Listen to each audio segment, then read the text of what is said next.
All right, breaking this morning here, live look, Brooklyn, New York. Reports of 10 people shot at a subway station. Investigators holding a news conference right now. They just said that there were no explosives found. Also, it sounds like no one was killed. Let's listen in. He then opened fire, striking multiple people on the subway and in the platform. Again, we will describe him as an individual. He is being reported as a male black, approximately 5 feet 5 inches tall with a heavy build. He was wearing a green construction type vest and a hooded sweatshirt. The color is gray. At this time, we are working with our federal partners where we are asking for the public's help. Anyone with information, videos, or photographs, no matter how insignificant they think it may be, is encouraged to call Crime Stoppers at 800-577-TIPS. All calls are strictly confidential. I'd like to turn it over to the FDNY to give information about the victims. Oh, I'm sorry. I apologize. The governor would like to speak now. Governor Hochul, my apologies. That's right. Good afternoon. This morning, ordinary New Yorkers woke up in anticipation of a relatively normal day. They left their homes en route to school, en route to their jobs, and to a normal day, as I mentioned. That sense of tranquility and normalness was disrupted, brutally disrupted, by an individual so cold-hearted and depraved of heart that they had no caring about the individuals that they assaulted as they simply went about their daily lives. This individual is still on the loose. This person is dangerous.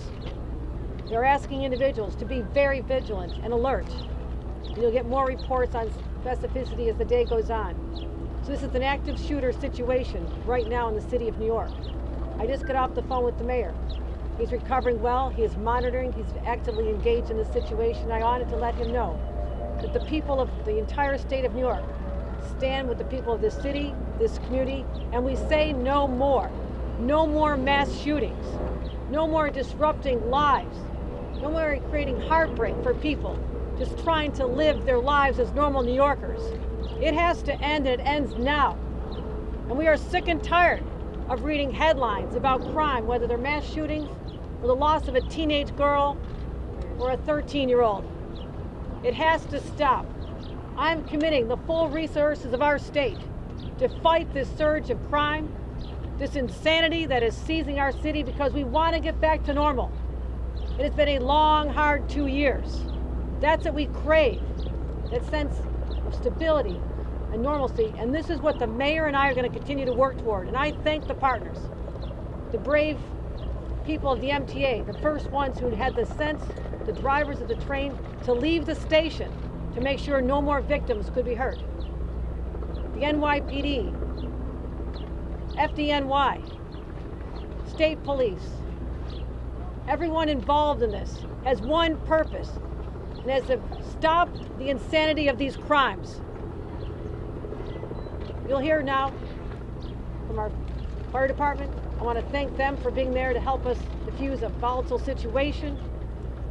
But we'll be giving continued reports as this day unfolds. Again, we ask everyone to be careful, be cautious, report what you see. It is likely that someone out there listening to this is going to help us lead us to that individual. You have a description of what they're wearing. You know the details. But this is the day we pull together as New Yorkers, united in a common purpose to say no more. And that is what I'm going to continue to do as the governor of the state of New York, working with our local partners right here. Thank you. Thank you, Governor. Good afternoon. This morning, the FDNY received reports of gunshot victims in the subway. Thanks to their quick response, we were able to treat 16 patients. 10 of those patients are suffering from gunshot wounds at this time, and 5 of them are in critical but stable condition in our local hospitals. Can you say that again? Yes, we have 16 total patients. 10 of them are suffering from gunshot wounds, and 5 of them are in critical but stable condition at this time. And I'm going to pass it over to the MTA for an update on our subways. Okay. First of all, we have to thank the NYPD and the FDNY and the whole team who've done so much to protect us and help immediately to recover from this situation. And I also need to acknowledge the MTA workers who had the foresight to immediately move a train that was on the platform, the R train, out of the station so it could carry people to safety. That was smart thinking. Right now, B service is suspended, W service is suspended. The D and the N and the R are running with suspensions and some shuttle buses. And folks should check the website for latest. Obviously, it's a disrupted day, but a lot of the system is in fact running. I just want to say one thing on a personal note, which is on 9/11, I stood on 4th Avenue and watched people, New Yorkers, come back from that tragedy. And I watched New Yorkers help each other and storekeepers walk out and give people water. That was the same thing we saw on the platform today. We saw New Yorkers in a difficult situation, an emergency, helping each other. That's the subway riders. That's who New Yorkers are. Every day they're showing people in the subway, which is our public space, that New Yorkers of all varieties can come together in small spaces and get along and create something bigger.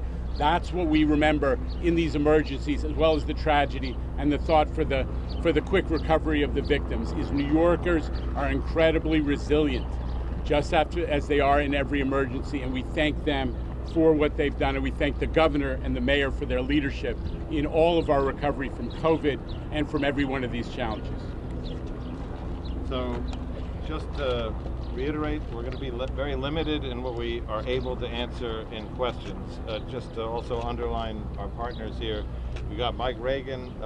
Mike Regan is the Assistant Special Agent in charge of the Joint Terrorism Task Force with the FBI and NYPD. John DeVito from ATF, who's helping us with tracing efforts and investigation.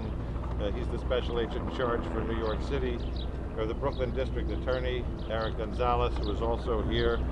And of course, Chief Ken Corey, Chief of Department, and First Deputy Commissioner Ed Caban. We'll start off with questions for the police commissioner. commissioner. Was the shooting on the train? Was the shooting on the train or on the platform? Was the suspect on the platform or in the train? And did it all happen in the 36th Street station, or what happened down at 25th Street? The suspect was in the train car. The shooting began in the train car. Commissioner, can you give us some more detail? Exactly what happened in the car? Did the suspect say anything? What type of weapon did he have? And what was going on inside the car as this all happened? So, as I stated before, we're only able to get limited information because it's under investigation. As the train was pulling into the station, the subject put on a gas mask. He then opened a canister that was in his bag, and then the car filled with smoke. After that, he began shooting. Guys, one time! Guys, one time! Hang on. Commissioner, does this appear to be random? Any idea why this individual did this and did this here? We do not know the motive at this time, but we're not ruling anything out. The injuries that are not gunshots, are they shrapnel wounds? What are the other injuries that were not gunshot? We want the fire department.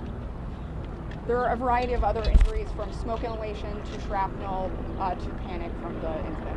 When you say shrapnel, what would the shrapnel come from? It could be from anything. It's still under investigation at this time, so it could be a grazing from a bullet. It could be from the panic following the incident. Not from an explosive device? Not at this time. Any idea the suspect where they go to the train tracks? You stay there, you can find him some more. Any idea of the whereabouts of the That's subject to investigation. We're endeavoring to determine that right now. Okay, Josh. Why were the trains not? Commissioner, why do you connect this more to the litany of gun violence and not terrorism at this stage? Why rule out terrorism? I'm not ruling out anything. We're determining what that motive is, and we'll find that out as the investigation Were continues. the victims taken to one particular ethnic group? No, sir. The victims have a variety. Is anything else recovered down there? Hang on. We got time for about two more. Why were the trains not shut down immediately, and if they were, could it have been easier to catch the suspect? That's not the case. How were the cameras working in the subway station? I'm sorry, I didn't hear you. Were the cameras working in the subway station? That's under investigation as we speak. Do you suspect if it's an MTA worker, given that they were wearing a construction vest? Or We have not possibly another city worker or something? We have not identified the subject. He was wearing a green type construction Governor vest. Hochul, do you want to comment on the arrest of your Lieutenant Governor Brian Benjamin? Did he speak to you this morning? Were you aware, and will you continue to campaign with him? I'll be happy to report on that later today.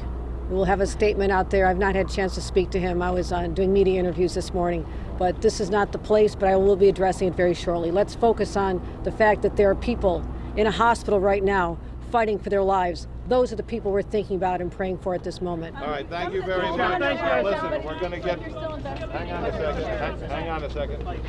We're going to get back to you with a time. time for an update later. Okay, so you heard them there.